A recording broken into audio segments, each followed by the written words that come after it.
So I very recently turned 30, and I've been doing a lot of reflecting about my life over the last 10 years because the truth is that a lot has changed.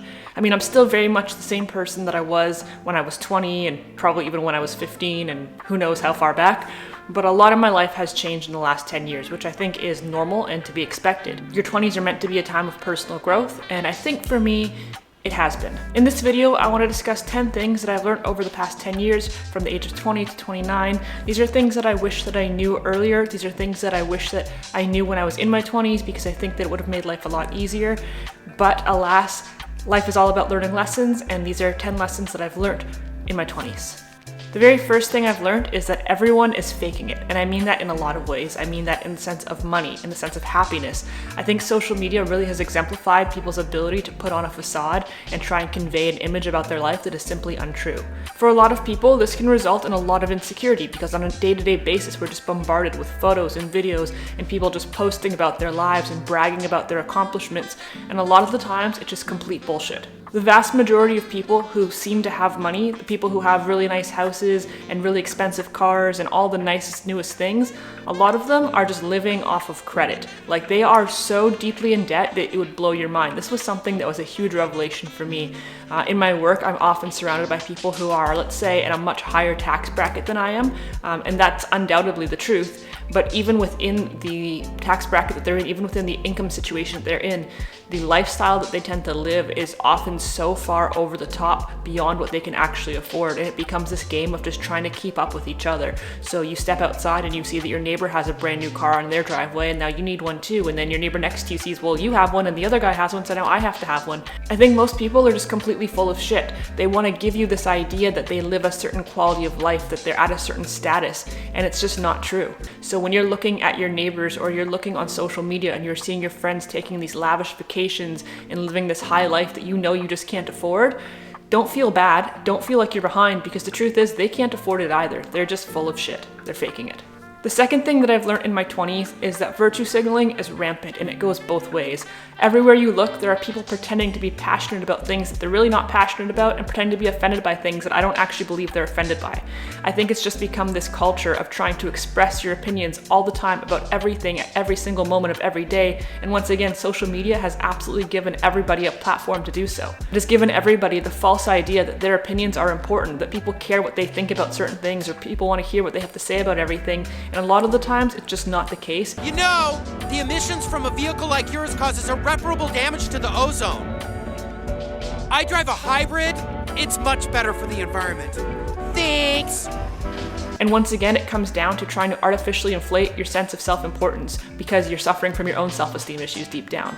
Everywhere you look, people are pretending to be really eco-conscious, really financially savvy, really high on their own self-esteem, and I just don't believe it. Similarly, people seem to be completely unable to differentiate between something being, okay, objectively unkind, not nice, not a good thing, and something being a personal attack on them, because those are two very different things. You can look at something objectively and say, yes, that is offensive, or yes, that is not polite or not proper, but it's a whole different thing to take something to heart, to decide that it's all about you, and to take personal offense to it. And newsflash, most things are not about you. But once again, social media has given everybody a platform to cut down everybody else and to take every opportunity to be hypercritical about every mistake people make, no matter how small, and it's just really not a healthy thing for society as a whole. Most of the people you know who claim to be really eco-conscious probably are not actually living in accordance with those values. People who claim to care about animal rights are often not vegan. People who pretend to be really offended by certain words, I can almost guarantee you that they have used those words at certain points in their life, and even if they've hopefully matured and grown past it, because we all should as society progresses, pretending to be holier than thou, pretending that that is beneath you, is completely bullshit once again. Hopefully your intent is not to offend. Hopefully your intent is to be a respectful person and to treat others with kindness. But stop pretending that you care so much about things that you probably don't actually care about. Nobody is impressed by your ability to make other people feel smaller. The third thing that I learned over the course of my 20s is that there is no such thing as a real adult. I did make a video about this a few weeks ago that kind of explored this idea a little bit more in depth, at least from a very personal perspective. I'll link to that video up here and down below as well if you feel like checking it out. But when I was younger, I would look to the future and I would envision certain points in my life where I'd feel like I had my life together, like I would feel like a real adult and I would feel like I knew what I was doing and I could manage everything and things would be easy. I think that it's normal for us to feel like our parents know everything when we're really young, and then as we get older, we realize that that's certainly not the case whatsoever. But I always thought, that when I got to 21, that was kind of like a young adult, or when you get to 25, or when you get to 30, or when you hit certain milestones, whether that's landing your first job, or getting your first apartment, or even buying your own house, having a car, having your driver's license. There's all these like arbitrary milestones that when we're young, I think we feel like when we hit those milestones, we'll have it all figured out. And there will come a point where we don't care about the things that we used to care about, and that's a normal thing and a good thing and a happy thing, and I just don't think that that's actually true. As I've now hit 30, I do think 30 is still a young adult, but a real adult age. But I'm still the same person, and I still care about the same things that I did 10 and 15 years ago. I still listen to the same bands, I still like the same TV shows. My priorities haven't shifted that much, and though my physical environment has changed a lot, both in the landscape of my living arrangements, my job, and all the likes of that kind of thing, I'm still the same person, and I am starting to accept the fact that that is likely never going to change, and to be honest with you, I kind of hope it doesn't. But yeah, to anybody who may be watching this video right now who's younger, hate to break it to you, but you are never going to get to a point in your life where you feel like you have it all figured out, because that's just not really a real thing. The fourth thing that I learned over the course of my 20s is one that was a bit painful to learn, and I think will always be a bit painful to experience, but it's that friends come and go. You can have a group of friends that you feel you are very tight with and you're very close with, and you can expect that these people are going to be in your life forever, and that can change in the blink of an eye. Equally, you may find yourself befriending people that you never thought you would have ever gotten along with when you were younger. But the fact is that life changes people and circumstances change people.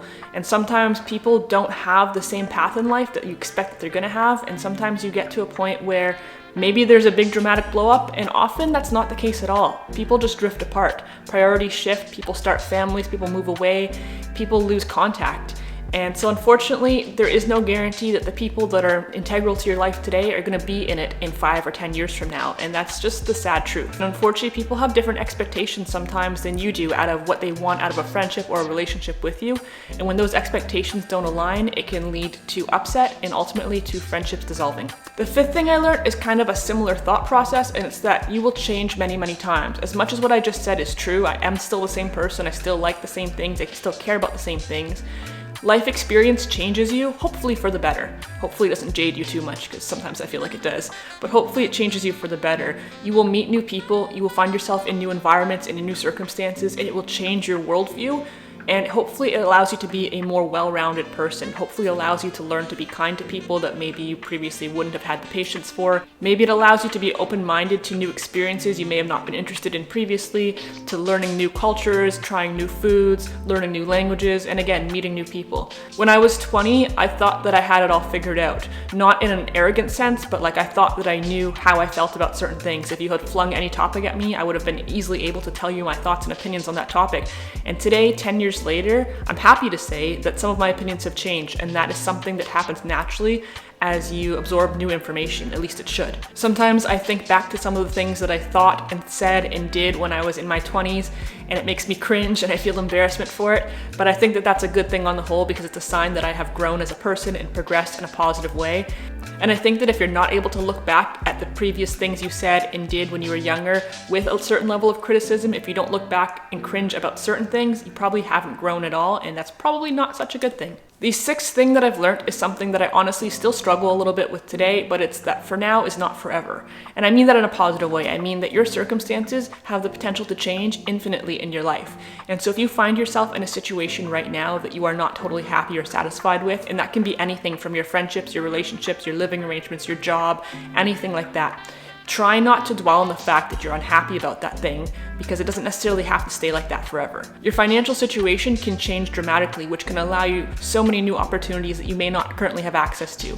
Once again, you'll meet new people. You can always change jobs. You can always move apartments or houses. You can always move cities even if you really wanted to.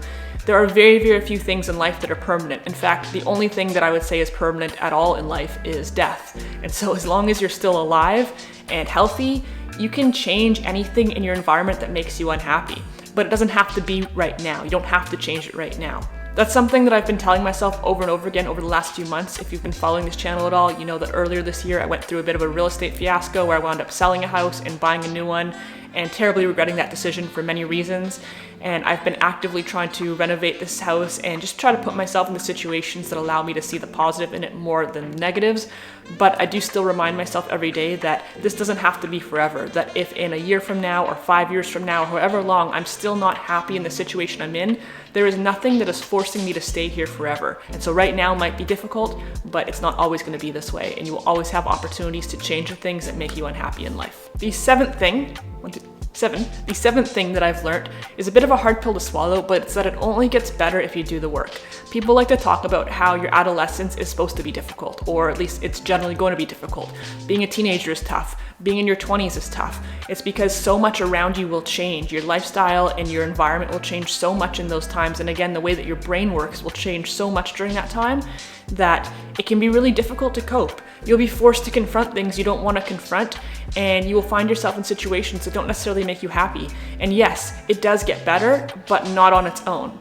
Being passive, being apathetic, sitting on your ass on the couch all day, just hoping that life gets better is not going to lead to it getting better. It only gets better if you're proactive and you take actual steps to lead you closer to where you want to be. I'm a big fan of goal setting and planning because I've seen firsthand what a profound effect it can have on your life. I've personally found success in reverse engineering my life, meaning not thinking about what the next step forward is from today, but really looking forward, deciding where I want to be, and then doing the steps backwards to figure out how I can get there. But if you just sit there and ruminate on how unhappy you are about everything and about how your life sucks and about how life is unfair, and yes, it definitely is unfair, but sitting there ruminating about it is not going to change it. If you want to make more money, you're going to have to go out there and get a better job, and that might mean having to acquire better skills for starters.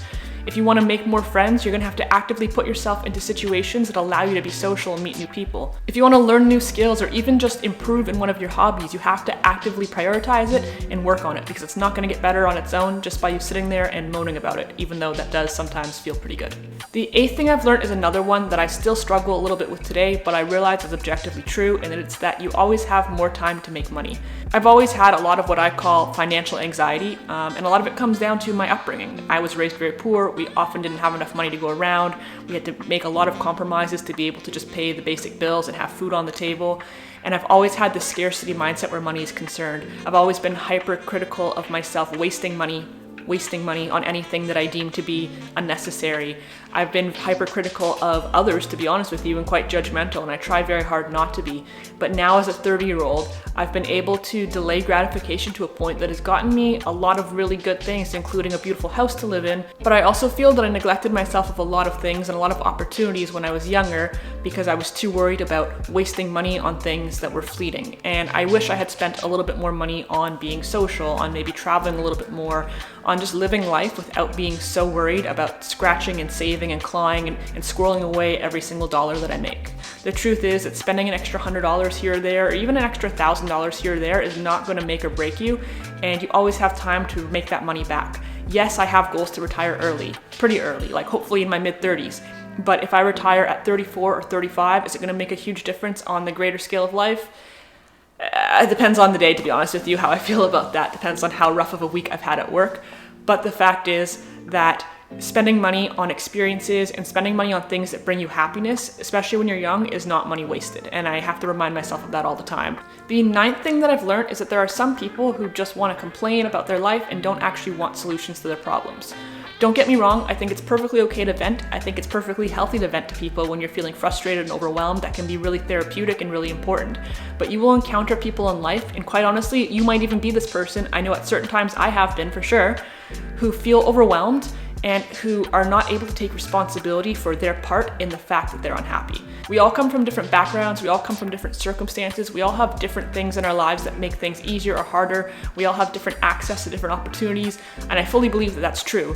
But there are certain things that people can do that make their lives either actively harder or actively better. And you have to be able to take responsibility for at least the things you can control and decide that you want to take control of those things and improve them. Sometimes the solutions to your problems are simple and they're right in front of you, and you just have to get up and go get them. And there's a lot of people who simply don't want to do that. And honestly, it's all fine and well. That's their prerogative and that's their business. But a lot of the times these same people will try to cut you down and try to make you feel small and make you feel like you've done something wrong because you've decided to get up and do the things that they don't want to do or that they don't feel capable of doing. At the end of the day, I think it's important to find a balance. Allow your peers to vent to you if that's what they need in that moment. And you can ask them, do you want me to provide advice or do you want me to just listen? And either way, you should respect that for sure. But there are certain people who you will probably encounter in life who just want to be miserable. And I know that sounds ridiculous because nobody actually wants to be miserable, but they definitely don't want to take the steps necessary to try to unmiserate themselves. I know it's not a word, but I've decided that it is unmiserate. And finally, the 10th and final thing that I've learned over the course of my 20s is that imposter syndrome never goes away. We just get better at learning to ignore it. I'm sure that a lot of this ties into me still feeling like a young person, like I said, and still feeling like I haven't changed that much. My priorities, my interests haven't changed that much. But I often find myself, especially at work, feeling like I'm in way over my head. Not in a bad way, not in a way that I can't handle, but finding myself in a situation that I feel like I probably don't qualify for, even if I do qualify for it. Imposter syndrome is just an insecurity, and it makes you believe that you don't deserve to have the things that you have, you don't deserve to be in the position you're in, and it's not true, but I've come to accept the fact that that feeling is probably never gonna go away. With that said, with experience and age and maturity and time, eventually you learn to just kind of ignore it. If I think about it, I often still feel like I'm in over my head in certain situations, but then I have to remind myself that even if I'm faking it, I've been faking it successfully for the last however long, and I'm just gonna keep faking it and keep trudging forward. So maybe that's not a good way to look at it, but the fact is that feeling is never gonna go away. You have to learn to just tune it out, learn to ignore it, and even if it's there, it's somewhere in you, you learn to just keep pushing. For anybody watching this who's around my age, if you're in your early to mid 30s, I'm very curious to know what kind of lessons you learned over the course of your 20s and what kind of things you're able to reflect back on now. And even more interestingly, for anybody who might be older than me, anybody who's in their 40s, I'm really curious to know what lessons you learned over the course of your 30s. What kind of knowledge did you gain? What kind of experience did you gain?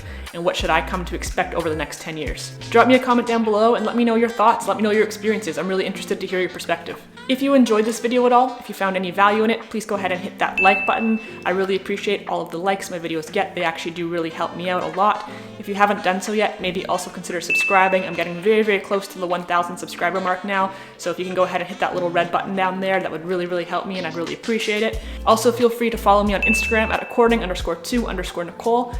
Other than that, thank you guys so much as always for watching. I really do appreciate it and I will see you next week. Take care. Have a good weekend. Bye.